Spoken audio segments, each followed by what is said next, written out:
Welcome to the Dynasty Fantasy Football Show. Here's your host, Alex Klausner and Bobby Carney.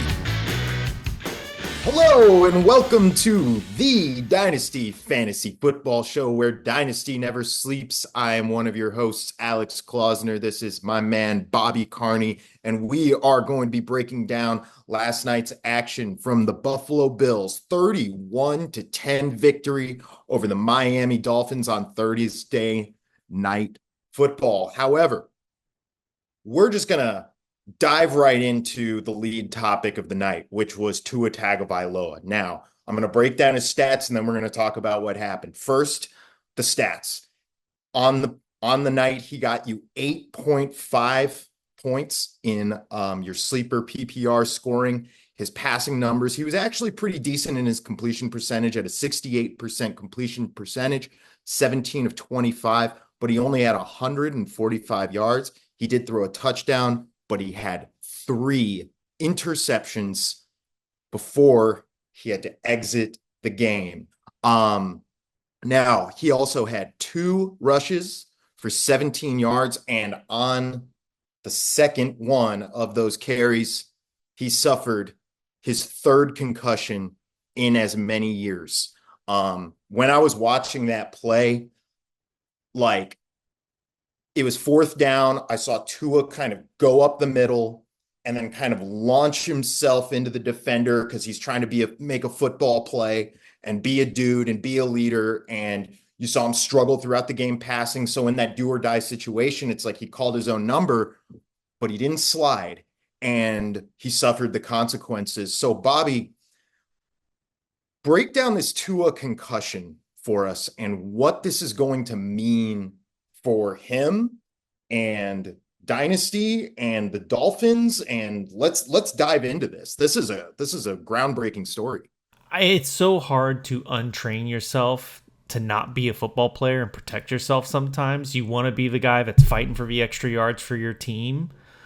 It just sucks that it was just wrong place or wrong time.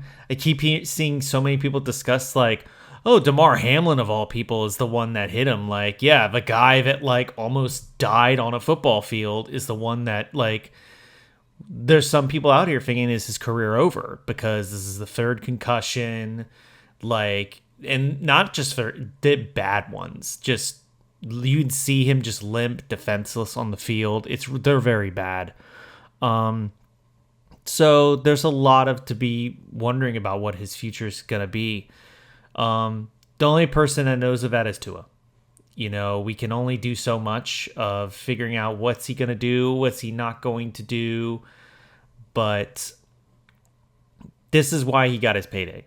It's at least good that he got his payday because when he's on the field, he can produce and that type of stuff. I know this game has a 3 interception stat line. There are some interceptions where I sit there and go, this interception, he hit the guy right in the numbers. He hit him right in the numbers. It bounced up in the air, and then it got caught by a DB. Then there's another one where the wide receiver, if he kept going, I don't know if he makes a catch, but it's not going to be it's not going to look like a 7-yard overthrow to right to a DB. It's probably more of a little bit of a contested catch, still a little bit of a risky pass.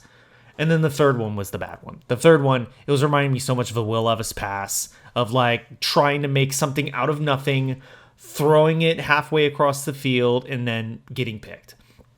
To be fair to Tua on the 3rd pick, though, I don't think it was the Will Levis, I'm going to try to make this Looney Tunes play. More, I think he was trying to throw the ball away. That's what it looked like when I was watching that play. Was an attempt to get the ball out of bounds, and just for some reason, maybe he didn't have enough air on it, whatever, the defender just got it. And that was just a disastrous play for the Dolphins overall. I just think the thing that you mentioned, the contract, right? Miami did just reward Tua with a huge extension. And I think they're as cynical as it is to say about this guy whose health we're all really worried about, there is kind of a element of criticism that you're going to have to levy at that front office, because now you're looking at this guy that you just paid all of this guaranteed money to, and you're sitting here talking about whether or not he may be able to play again, and you knew the concussions were going to be a risk. Like when I saw Mike McDaniel walk onto the field after you see Tua's body go limp on the field and all that, it's like you just saw the darkness on his face because it's like he knew, we all knew what happened to Tua in that very moment when his head bounces off the turf. It's just like all of the worst fears, like all of the worst case scenarios that you ran yourself through as the front office, as the coaching staff, when you made the decision to extend Tua, are now coming to fruition before your very eyes 2 games into that contract. Now, one of the reasons why we're talking about Tua and like retirement is because I think when the second concussion happened in 2022, which by the way, it's very important to also remember, like Tua is the reason we have these like NFL concussion protocols. And it was like that second concussion where like his mom urged him to quit. And there were legitimate talks about whether or not that was going to be something that happened, is whether or not Tua chooses to walk away from the game.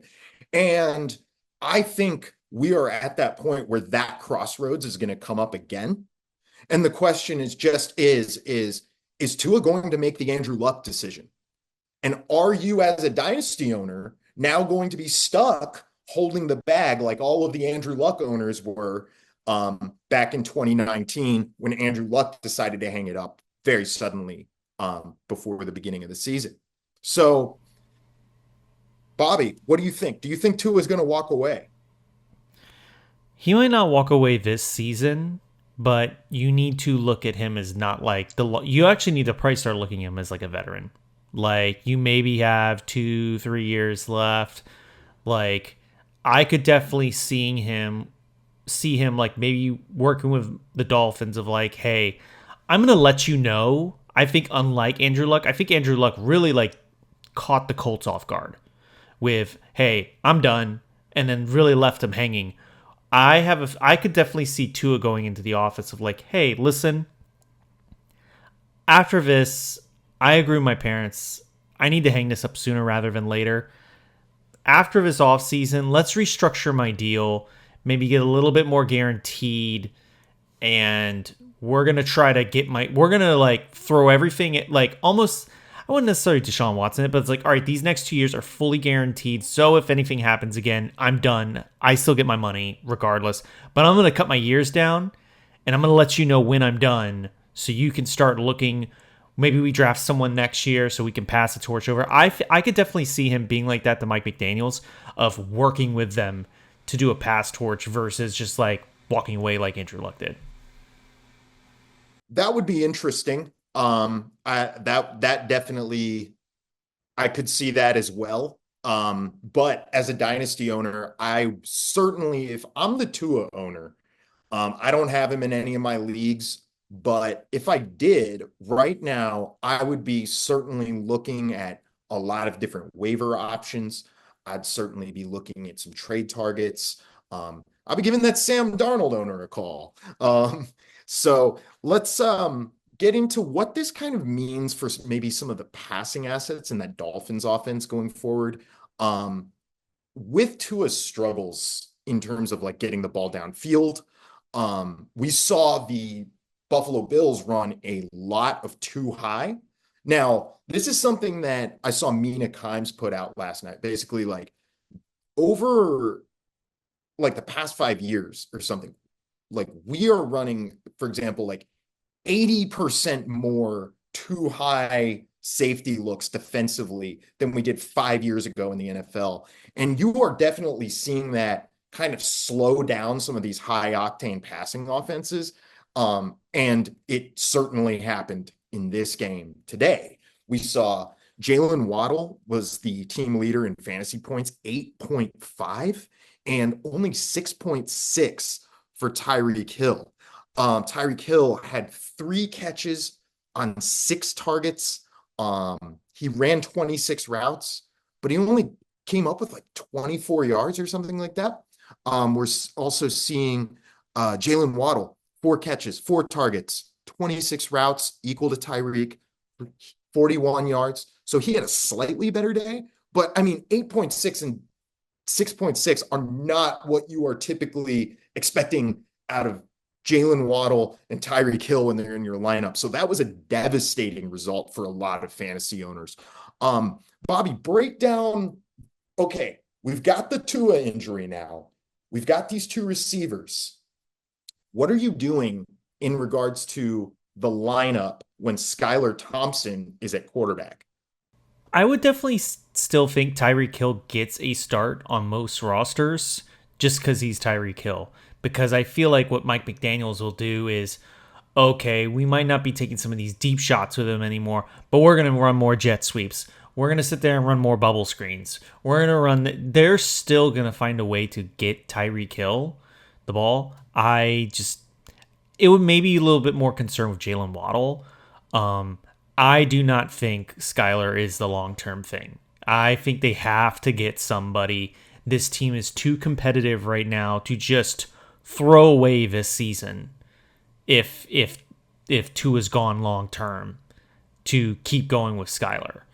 And now I also think it's a situation of you have to start thinking about 2022 again of, okay, let's say if Tua comes back and then gets another one, he is done. I don't see Tua coming back if he gets another concussion after this. So it'll be interesting to see if they try to trade or sign someone off the streets.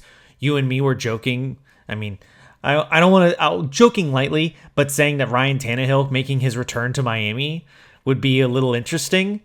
But that I could definitely, they have to do something if this is going to be a long-term thing. Because you saw last night, it can't be him as the quarterback. As for fantasy owners, Tyreek Hill's getting up there in age. I think it really depends on where you're at competitively right now. Are you a guy that's competing right now that sits there and goes, hey, I'm okay with, if it ends now with Tyreek Hill, it ends now, I got to make my run. Or are you kind of this kind of middle of the road, end of the road thing, and it's like, hey, let's just bail out on Tyreek Hill now. I'm already starting to do my rebuild and just go from there. That is definitely something that I would be considering if I was the Tyreek Hill owner. I would be trying to see what I can get, at least in terms of offers. Like if somebody's offering me a first round rookie pick at this point in his career, with the fact that Tua may be out, we don't know how long, we don't know what that's really getting. The future is starting to look a little murky. And even with Tua on the field, we didn't exactly see Tyreek Hill like lighting up the stat sheet, right? There is definitely, I think, a possible buy window and a possible sell window. Like if you are somebody that maybe needs receiver help, maybe call the Tyreek Hill owner because they may be thinking like us, right? Where we are trying to maybe get rid of Tyreek when we know he's still got some value. And that might be a good trade partner to try to find. But one thing I think that this really illustrates for us, the fact that we're sitting here talking about, do you trade Tyreek Hill in week 2 and Tua Tagovailoa is, out and possibly retiring, is that life comes at you fast in Dynasty. Like what is true one week may not be true the next week. And you've got to be able to stay really light on your feet with the things and the stakes and the players that you have in your portfolio. Like you've got to be able to pivot and adjust accordingly to the news. So if you are, for example, though, somebody that owns Jonnu Smith, he might be a guy that, or I'd be looking at as maybe he's a guy that might be able to start getting in my lineup now. Because one thing that we did see last night is that Jonnu Smith did get a few targets there, and Skylar Thompson was definitely looking at him a little bit. And so if you're in a PPR league where you're getting full point PPR, Jonnu Smith could be usable. Might be a guy to think about on the waiver wires, might be a guy to look at in buy low trades. what have you. When you've got an inexperienced quarterback coming in, that tight end and those running backs can really be your best friend. Now, speaking of which, we're going to get into the running back who was that best friend on the Miami offense, and his name was DeVon Achane. Say it with me.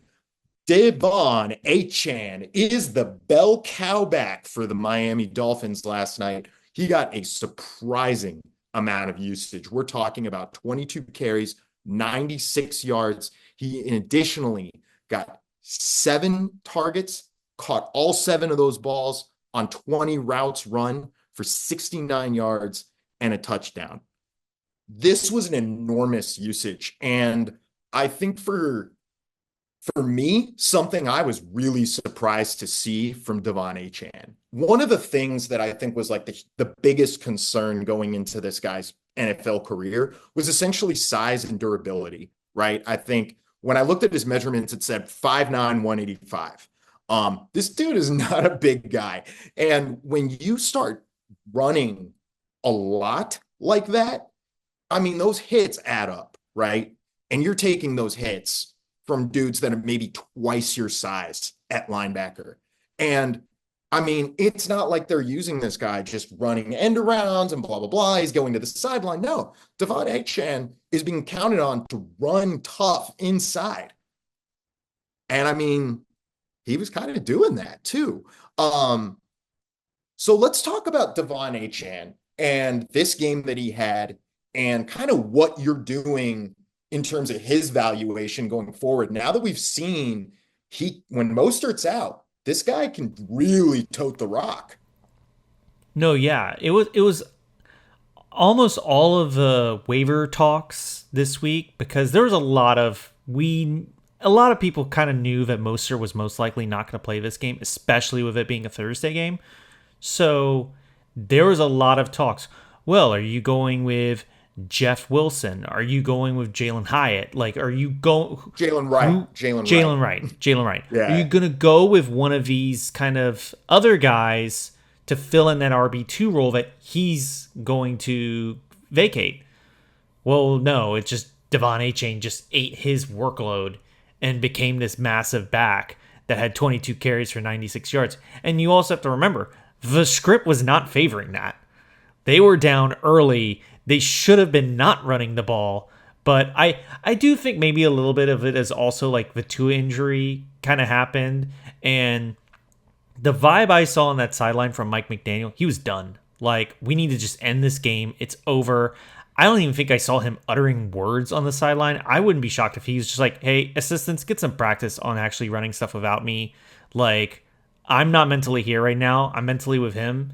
And that also could have maybe, the script was negative, but they still kept running with him because they just wanted the game to end. I was going to say, it's not just Tua, though, because one of the things that I remember like tweeting out at like halftime of the game was like, DeVon Achane, I'm still getting used to that, is getting like a Derrick Henry in high school workload. Yep. Like he was on pace at halftime for 40 combined touches. He ended with 30, like near 30, 29, but he was on pace for 40. That is insane with a back that size. Like I was like, McDaniel, what are we thinking right now? And he's counting on this guy to make these like smash up the middle plays. And like, I understand you want that receiving back on the field and you want his speed to be a factor, but like, I'm just worried about his long-term health too. He reminds me a lot of Darren Sproles, like that little short guy that can kind of get in space and make moves and has speed. And I think also so much of the McDaniels offense does kind of spread you out. So while it is up the middle runs, that line is just spreading everything out where it's not these like necessarily tight holes in like physical runs that you're saying, like a Pacheco may be doing. It's just running forward more. But it is still impressive to see that even at his size and that stuff, he can still produce that. Right. I mean, he got you 29.5 PPR points last night. And the other thing really about Achane and like the reason he's got, I think, just massive value is this is the second straight week that he's seen him get 7 targets. That exact number, I believe, is what he had last week. And it's like, when he's producing for you in the receiving game, like consider this, okay? Consider this. He got more catches, more targets, ran more routes, and got more yards and more touchdowns than any Buffalo receiver. We're going to talk about that in a second, but I mean, when you've got that kind of production coming from your running back position, that's almost like having 2 players in one, and that is just such a cheat code. So to DeVon Achane, if you can go out and get him in your leagues, like what are you, let's play this game. I'm the Achane owner. You're coming to me about a trade. What are you thinking is going to get the deal done? Definitely a first is involved. Something I always try to put in trades is I always try to add something of like, do I have something that kind of complements your team? Like, oh, if you're a CMC owner that's kind of worried about that right now, hey, maybe what I'll do is I'll throw in like, oh, I can't trade Achane because I'm already dealing with a CMC situation. Well, maybe it's like, okay, well, I'll give you a first, but I also have Mason over here. I'm going to throw him in. Maybe I'll throw in a second or see what a team's other weakness might be. Because I like to try to like maybe like give you an upgrade, a pick, and then maybe somewhere that's like a depth piece. So I love my 2-to-1s, 3-to-1 trades. I mean, if I'm the Achane owner, I would be really hesitant even to like consider that right now because of the usage. And especially when you've got Skylar Thompson coming in, it's like, how many more targets can you get? How many more catches are going to come off of checkdowns? How many more rushes per game are they going to be scheming up for Achane? The one thing that I do think that might be good, though, is if I'm sitting there as the Achane owner, I might also consider the fact that he split so much time with Mostert. Mostert may come back this year. Mostert had such a productive year in terms of like the goal line work. Achane did, I think, if I recall correctly, have a goal line fumble that didn't end up costing them, but that could have hurt, I think, maybe his potential for being the like guy who gets carries on the goal line going forward. So maybe there's a possibility that the Achane owner might actually be willing to kind of sell high here. And the question is, do you think he's really worth a first and a second and something else? Is that like... No, I'm just saying like, I wouldn't necessarily package all that. That's an overpay.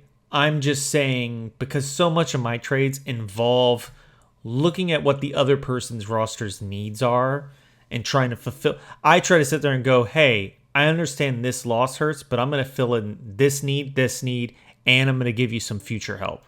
That's what I would try to do with something. Right, you're trying to balance out the trade for the other owner, so it's not just like you're trying to plug holes. You know, everyone's trying to plug holes, and the more that you understand that, you know, you don't just have to just like good trades don't just come from I'm just trying to like take advantage of this guy.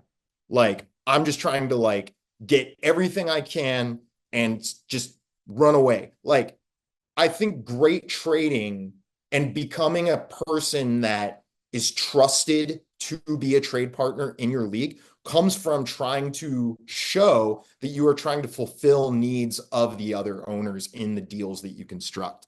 Okay. Now, speaking of a guy that you may want to trade potentially off your team, this is a guy who actually had a huge night. This is James Cook, running back for the Buffalo Bills, who got you 28.5 PPR points. He had 11 carries rushing, 78 yards, 2 touchdowns. Receiving, he only had 1 catch, 1 target on 7 routes, but he made that one count. He took it to the house for 17 yards. It was Josh Allen's lone touchdown on the night. We'll talk about that later. But I'll tell you, I am the James Cook owner in a league, and I'm looking at this usage, and I'm going, that scares me a little bit. I see the points that he produced, and I understand This guy is a playmaker. He's a talent. When you get him the football, things can happen. Big plays can happen. He's a guy that's going to make plays for you from any point on the field. James Cook has shown the ability to break games wide open and do that. Now, the thing, though, is that the Buffalo Bills are not necessarily giving him every opportunity to do that. We talk a lot about the importance of touches, targets, things like that. You want to make sure that production is possible. And so, thusly, when you're looking at it, yes, James Cook and DeVon Achane definitely produced equal amounts of PPR output. But if you're looking deeper into these numbers, James Cook might be a sell. Bobby, if you are the James Cook owner, are you trying to sell high right now based on the fact that, okay, we got 12 touches, but we got this huge game. Maybe this is a time where I want to try to get into a guy that's more stable. Is that a strategy you're espousing here? No, I would definitely sell. I think this is a type of performance where you can sit there and go, hey, I might be able to try to pull off, because this is a similar performance Saquon Barkley had. And to be honest, that first touchdown pass is literally the exact same play they ran to Saquon. And the other thing of the wheel route, back end screen type play, that James Cook play was the exact same play that they ran with Barkley for his touchdown, his 3 touchdown game. So the one thing I would say is, yeah, like you're saying, usage. He did the most of his usage. You can sell. Look, he's getting 3 touchdowns. He's the number 1 back there and that stuff. But you can hide the facts of, yeah, but Josh Allen's still going to snake a whole bunch of rushing touchdowns from him. Yes, you could sit there and say, and look, his RB2's not performing well. 9 carries, 30 yards. Well, what you have to remember is 18 of his 29, 30 yards were in his first 2 runs. His first 2 runs, he was really productive. And I was sitting there when I was first watching the game going, hey, we might need to be on the lookout for Ray Davis. And then as this game started going out of hand, then what started happening is you just saw them sit James Cook. Let's have this be Ray Davis and let's just run. And a lot of his yards per carry just went down because they were predictable run plays, not necessarily plays that they're really scheming to try to win the game. So that really deflated his numbers on the night. But that Ray Davis option is still there. But that's what I'm saying of when you're trying to sell something, it's very easy to sell this stat line, showing the Ray Davis stat line, showing all of these things to prove your point of here's an RB1 you can have at this price. And it's a great price for you. And then you can see all these little things that are not necessarily making him an RB1 price. And that's why you should sell.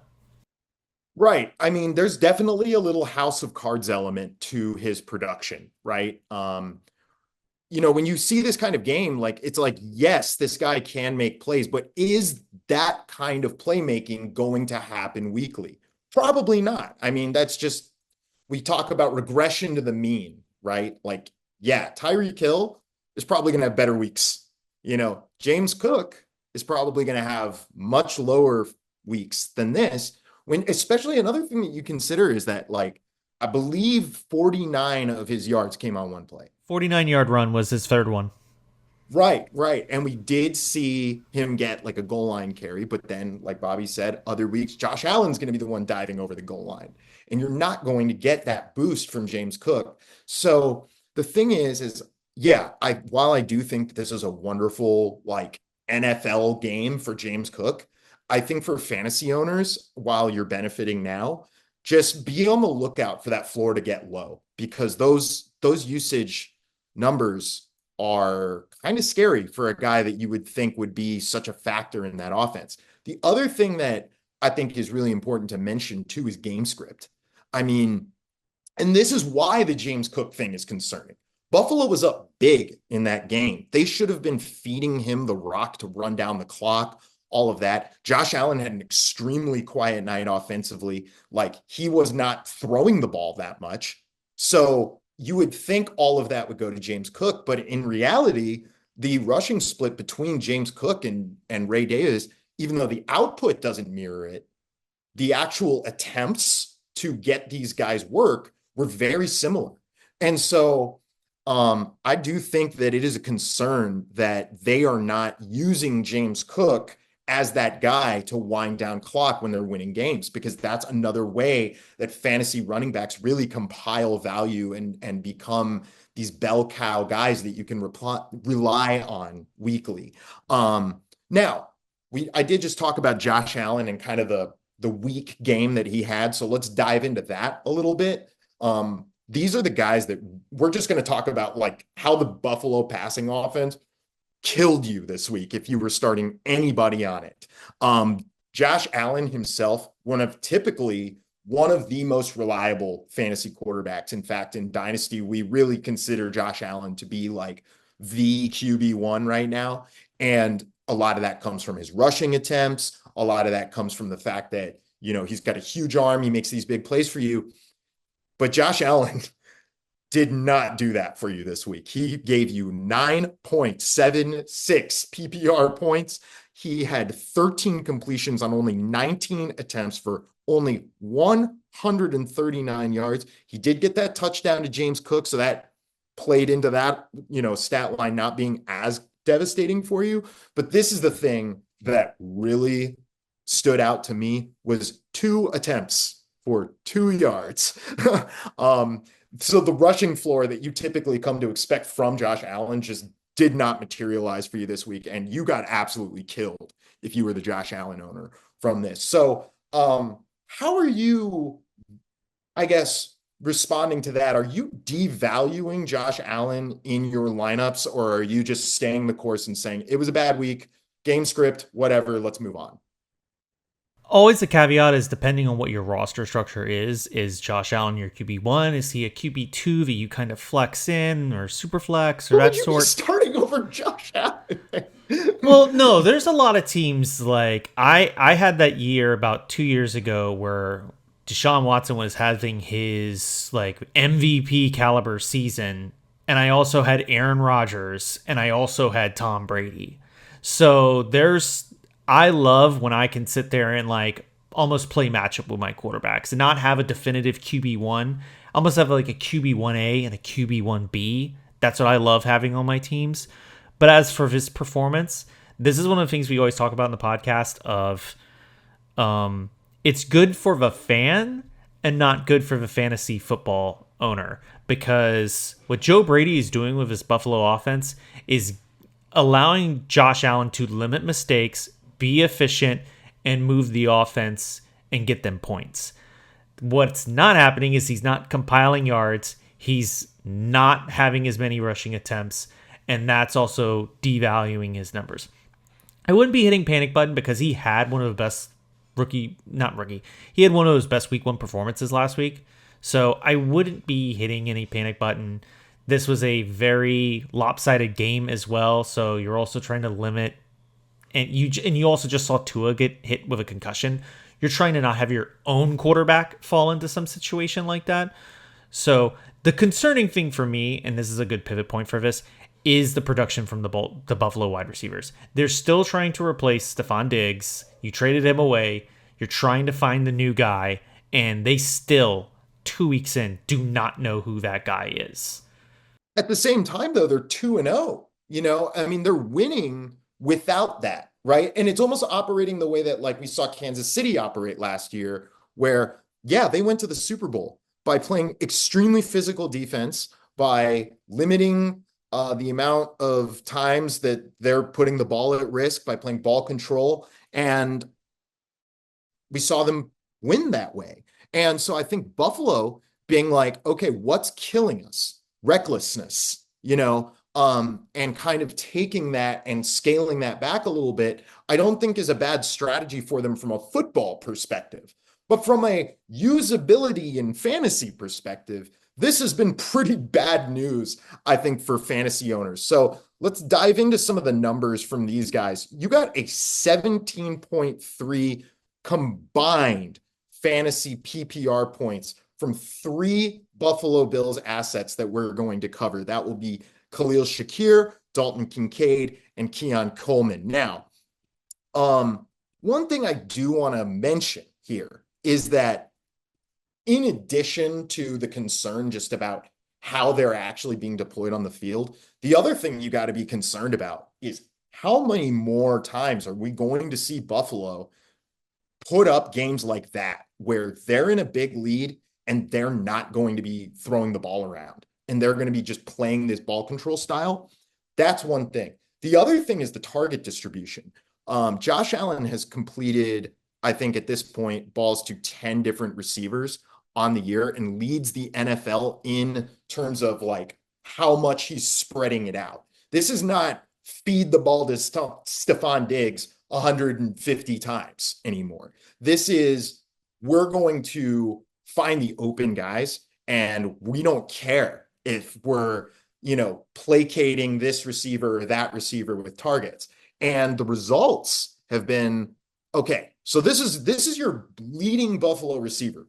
We talked about DeVon Achane and how he outproduced the leading Buffalo receiver. This is the guy, Khalil Shakir, 5 catches on 5 targets on only 16 routes run. Okay. He did finish with 54 yards. He was highly efficient. He is second. There are some advanced metrics that I do want to get into that I think point to Shakir being maybe a guy you want to look at, actually, possibly buying low on, because you do have him leading the team in average separation on his plays. And he did also lead the team with a plus 7.5 EPA. And that is a metric that basically just indicates your efficacy on your given plays. Like, did you make a positive impact or not? And he did. He also led the receivers in air yards per target. And so he's the guy that I think is being used in a way that's going to be conducive to fantasy success at some point, even though it's not necessarily right now. So maybe in games where Buffalo's going to be down in a negative game script, got to be throwing the ball a lot more, Khalil Shakir could have some fantasy value for you, but he's just not going to produce big numbers for you in a game like this. He did get 10.6 PPR. So if you're in a PPR league, he did salvage that day for you with the 5 catches. But like if you're in a standard league, the 5.4 yard or 5.4 points is just not doing it for you. But here's the guy I really want to talk about today. Keon Coleman. Going into this year, Keon Coleman was a really, really hyped rookie asset. We saw him go, I think, toward the back end of the first round. But there was this real optimism about Keon Coleman being a fast contributor in Buffalo just because the wide open nature of this receiving room. And we just have not really seen that. This week, we saw him get a whopping 0 receptions on his colossal 1 target on his 17 routes run, which did lead the team. But, I mean, he goose-egged for you. And so if you're a Coleman owner, are you hitting the panic button? Or are you just saying, he's a rookie, I got to hold out? You have to hold out on rookie first years. I mean, not that long ago, I drafted Mecole Hardman in the first round as a, hey, Tyreek Hill's gone. This is going to be Tyreek Hill's replacement. I sat on that for a lot of years, hoping that someday that would happen. He still plays in the league, but he's never been anything like that. So you definitely still have to hold on to it. As for Khalil Shakir, I think it's someone you can look at because I was just checking some of where he was picked up in our leagues and stuff. He was a 3rd round pick or a waiver wire asset for a lot of people. So if you kind of want him, you might get him for very cheap. The thing you just need to keep in your mind while you're doing that is that Joe Brady, we'll see how long he stays there. If this offense is doing this and he's able to make Josh Allen stop turning the ball over, be an efficient quarterback, there's going to be a lot of teams that are going to look at him and say, hey, what he did with Joe Brady, what he did with Joe Burrow at LSU, and what he did with Josh Allen and the Buffalo Bills, I want him to come fix my quarterback. I'm talking to you, Carolina, is that he might go there and okay, you have to fix Bryce Young because we have to do this because we traded all of our picks to Chicago. But I the got to other, fire back on that Carolina thing. Don't forget, Carolina was where he was the offensive coordinator before and was fired. true. So Yeah. I don't necessarily see him wanting to go back I there. completely forgot that he was actually there and they fired him. Yeah. Nice guy. So, Nice job, guys. yeah, nice That's job, fun. guys. So, the other thing I would say is Khalil Shakir is a third year player. So, he's also on the third year of his 4 year deal as a rookie. So, then you also have to see, well, is Buffalo going to let him walk or are they going to try to re sign him? And so you have to keep that in mind as well as, okay, he's a young guy and stuff, but it's like, yeah, but he's not a first round guy where he's got 5 years there. He's going to be entering in his contract year, yes, next year. And so with the offensive coordinator question there and that's something you have to keep in mind when you're figuring out your price you want to pay for Khalil Shakir. I'm gonna, like I know we're kind of diving deep into Shakir here, but I do think that this is an interesting conversation because, okay, you can make that case, certainly. Like we could see the usage decline, but I think the thing though is that the usage under the current offensive coordinator really is not necessarily going to produce huge number. Like we're not seeing that produce huge numbers and benefits for you exactly just yet. What I think also you got to consider is Shakir is not one of these like Jamar Chase, Justin Jefferson, Amon-Ra St. Brown killers where it's like weekly he's dominating and he's going to command this huge contract. The team probably is going to be able to get him re-signed for a pretty fair deal. Even if he is relatively productive, he's just not viewed as this, alpha dog receiver, right? So I do think that there is really some merit to going out and trying to get Khalil Shakir. But I've certainly, if I'm the guy going out and doing that, I'm not offering anything more than a second round pick. Like that's probably where my willingness to make that move bows out. But I do think that what Khalil Shakir can do for your football team, he's still relatively young. There is dynasty value. There is the tie to, this killer quarterback with a smart OC, good team. I mean, I would definitely be thinking about that. Now, one thing about Keon that we got to add to that is really concerning and a reason why, even though my responses still probably hold, I am definitely at least starting to keep an eye out for if there's somebody that wants to buy in. And the reason being is because in this game, we saw him get 0.6 yards of average separation, not 6 yards, 0.6 yards of average separation from his defenders. Okay. That is not going to be conducive to getting targets consistently. I mean, you're not open. So even though he is a big bodied player and his skill set probably is going to be more of the jump ball game as opposed to playing the getaway game, the separation, the lack of targets from Allen early, those things are concerning me about Keon's stock. And I would definitely be willing, if I maybe got him for a late first, if somebody wants to come with an early second, I'd be considering that deal. The next guy we got to talk about really struggling in Buffalo is Dalton Kincaid. This is a tight end prospect who was drafted in the first round last year. Year two is usually where you see tight ends make that big step up. And we really saw a lot of owners start to jump in and say, hey, I want that Kincaid stock in that second year. You saw a lot of deals to get him. You saw people investing first round picks in him because they kind of saw him taking on this big slot role in Buffalo. But we haven't really seen Kincaid truly take that step into being that dominant receiving tight end that we would want. We saw him be efficient on the day. He got 4 catches on his 4 targets. He ran 15 routes. So he's up there in terms of the routes run with the top of the receivers, but just what he was getting was all this short outs, just really just, okay, he's like getting some chain moving stuff, but he's not factoring in for you as a receiver at all.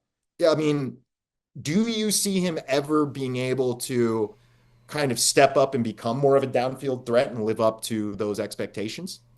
I definitely can see that. I think what's hurting Kincaid right now is what we were previously talking about of he needs receivers to step up.